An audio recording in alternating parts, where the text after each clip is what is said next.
अस्सलाम वालेकुम फ्रेंड्स।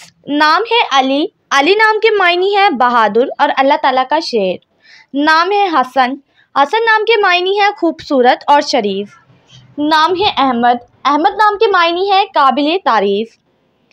नाम है ज़िशान। ज़िशान नाम के मायने है शानदार और उम्दा। नाम है अरसलान। अरसलान नाम के मायने है बहादुर और शेर। नाम है अरीश।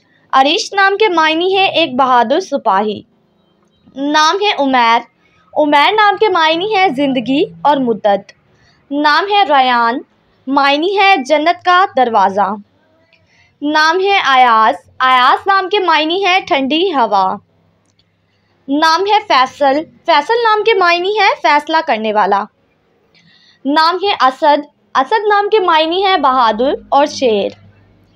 नाम है हमदान। हमदान नाम के मायने है काबिल तारीफ। नाम है शुएब। शुएब नाम के मायने है सीधा रास्ता दिखाने वाला। नाम है उमर। उमर नाम के मायने है साल और ज़िंदगी।